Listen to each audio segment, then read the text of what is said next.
जय हिंद साथियों, स्वागत है आप सभी का आपके अपने YouTube चैनल पर। दोस्तों, आज किसी वीडियो में हम करेंगे पार्ट नंबर 9। जो जीके का क्वेश्चन है वो इम्पोर्टेंट हम करते हैं, जो प्रीवियस ईयर के क्वेश्चन है। तो शुरू करते हैं दोस्तों आज का सेशन। फर्स्ट क्वेश्चन है, भारतीय वायुसेना का मुख्यालय कहाँ है? जो इंडियन एयरफोर्स है उसका मुख्यालय कहाँ है? नई दिल्ली में है। राज्यसभा के सभापति का चुनाव कौन करता है? तो लोकसभा व राज्यसभा के सदस्य करते हैं। स्वर्ण मंदिर को अन्य किस नाम से भी जाना जाता है? स्वर्ण मंदिर आपको पता है दोस्तों कहाँ पर है? अमृतसर में है, तो इसको हरमिंदर साहिब के नाम से भी जाना जाता है। पंचतंत्र के लेखक कौन है? तो विष्णु शर्मा जो है इन्होंने इसको लिखा था। भारत की स्वर कोकिला किसे कहा जाता है? तो लता मंगेशकर स्वर कोकिला के नाम से। अगर भारत की कोकिला है तो सरोजिनी नायडू है। अगर स्वर कोकिला है, स्वर मतलब कि गाना गाती थी लता मंगेशकर जी, तो इस कारण स्वर कोकिला के नाम से जानी जाती है। हरियाणा में नवगठित राजनीतिक पार्टी का नाम, जो अभी पीछे जो है पार्टी एक उभर के आई थी, जेजेपी, आपको पता ही होगा, दुष्यंत चौटाला की पार्टी। फेडरेशन कप का संबंध किससे है? तो फुटबॉल से संबंधित है फेडरेशन कप। नरोरा नाभिकीय संयंत्र कहाँ पर स्थित है? तो ये यूपी में आपको पड़ेगा। विश्व का पहला लिखित संविधान किस देश का है? तो यूएसए का लिखित संविधान है दोस्तों। गुलमर्ग हिल स्टेशन कहाँ पर है? गुलमर्ग पड़ेगा आपका जम्मू एंड कश्मीर में। भारत की इस्पात नगरी किसको कहा जाता है? तो जमशेदपुर इस्पात नगरी। महात्मा बुद्ध ने किस भाषा में अपना उपदेश दिया था? तो ये पाली भाषा में इन्होंने उपदेश दिया था। गोल्डन फिश किसको कहा जाता है? तो गोल्डन फिश माइकल फेल्प्स को कहा जाता है, क्योंकि ये अच्छे तैराक है अमेरिका के, और इसने तैराकी में सबसे ज़्यादा गोल्ड मेडल भी जीते हैं ओलंपिक के अंदर। अभिनव बिंद्रा का संबंध किस खेल से है? तो इन्होंने भी मेडल जीता था, तो ये निशानेबाजी से है। भारत का सबसे बड़ा मुद्रा नोट कौन सा है? तो ये तो आपने देखा ही होगा, 2000 का नोट। उसके बाद सेट नंबर 23 है हमारा आज का। फर्स्ट क्वेश्चन है, गोलमेज सम्मेलन का आयोजन कहाँ किया गया था? तो ये लंदन में हुआ था गोलमेज सम्मेलन। 3 गोलमेज सम्मेलन हुए थे, ये बात आपको पता होनी चाहिए। पृथ्वीराज रासो किसने लिखी थी? तो ये लिखी थी चंदबरदाई ने 6 अगस्त 1945 को। और उसके बाद 9 अगस्त 6 अगस्त और 9 अगस्त को बम गिरे थे हिरोशिमा और नागासाकी पर। 6 अगस्त 1945 को किस देश पर बम गिराया गया था? तो ये आपको पता होना चाहिए दोस्तों, जापान के शहर पर हिरोशिमा पर बम गिरा था। पहले हिरोशिमा पर गिरा था और उसके बाद 9 अगस्त को, यानी कि 3 दिन बाद, नागासाकी पर बम गिरा था दोस्तों। ये जापान में पड़ते हैं। पंडित रविशंकर किससे संबंधित हैं? तो ये सितार वादक हैं। मालदीव की राजधानी क्या है? क्वेश्चन नंबर 5 तो माले है। भारतीय परमाणु ऊर्जा का पिता किसे कहा जाता है? तो डॉक्टर होमी जागीर भाभा को भारतीय ऊर्जा का पिता कहा जाता है। भारत में पहला उपग्रह किसकी सहायता से छोड़ा गया था? वेरी इंपॉर्टेंट क्वेश्चन है, रूस की हेल्प से। त्राइन का पहला युद्ध कब हुआ था? तो पहला हुआ था 1191 में, और उसके बाद अगला हुआ था 1192 में। डीडीटी क्या है? तो डीडीटी एक कीटनाशक है। भारतीय विरासत पशु कौन सा है? तो हाथी विरासत पशु है। राज्यसभा के सदस्यों की अधिकतम संख्या कितनी हो सकती है? तो 250 हो सकती है। तिरंगे झंडे में कितने स्पोक्स या तिलियां पाई जाती हैं? तो ये 24 हैं, और काफ़ी बार एग्जाम में पूछा भी गया है। नौसेना दिवस कब मनाया जाता है? तो नौसेना दिवस आपको पता ही होगा, 4 दिसंबर को नौसेना दिवस मनाया जाता है। थल सेना की अगर बात करें तो 15 जनवरी को मनाया जाता है। गणतंत्र दिवस 26 जनवरी को मनाया जाता है। वायुमंडलीय दाब किससे मापते हैं?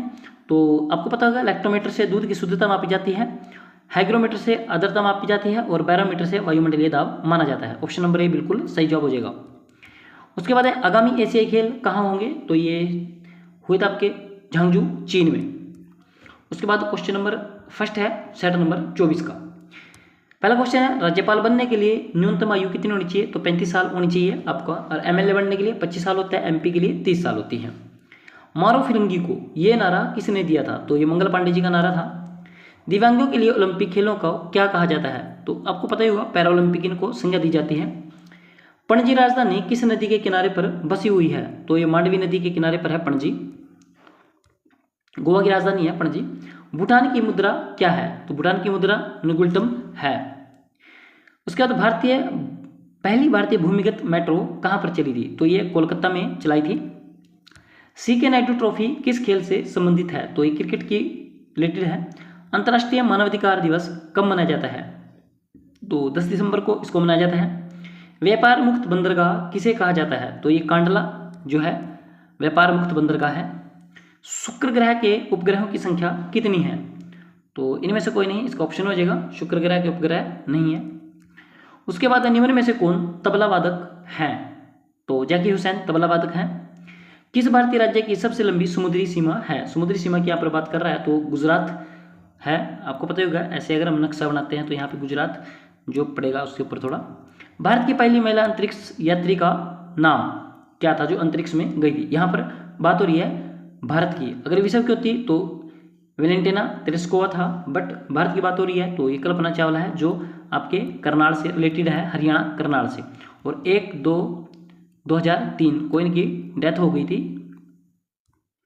उसके बाद काली मिट्टी को न्याय किस नाम से जाना जाता है? तो सबसे पहले तो है काली मिट्टी। काली मिट्टी में कपास बहुत अच्छी होती है, कपास के लिए सबसे अच्छी महाराष्ट्र में पाई जाती है, तो रेगुड मिट्टी भी इसको बोला जाता है। बड़ी इलायची का सर्वाधिक उत्पादक ये आपको जम्मू कश्मीर में मिलेगी, बड़ी इलायची। उसके बाद है 25 नंबर सेट, आज का लास्ट सेट, आराम हराम है, यह नारा किसने दिया था? तो ये पंडित जवाहरलाल नेहरू ने दिया था। करो और मरो का नारा दिया था महात्मा गांधी ने। इंकलाब जिंदाबाद भगत सिंह। ठीक है दोस्तों, 32वें ओलंपिक खेलों का आयोजन कब हुआ था? तो 32वें जो ओलंपिक हुए थे 2020 में हुए थे। उसके बाद 33वें होंगे 2024 में। विजयवाड़ा किस नदी के किनारे पर बसा हुआ है? तो विजयवाड़ा जो है आपका ये पड़ेगा आपका 3 का, आपका ऑप्शन हो जाएगा कृष्णा नदी। नेपाल की मुद्रा क्या है? तो रुपया नेपाल की मुद्रा है, नेपाली रुपया। केरल में किस प्रकार की मिट्टी पाई जाती है? तो लैटराइट मिट्टी पाई जाती है। भारत का सबसे गहरा बंदरगाह, बंदरगाह वो होता है जहाँ पर समुद्री जहाज आते हैं, तो ये हो जाएगा आपका विशाखापट्टनम।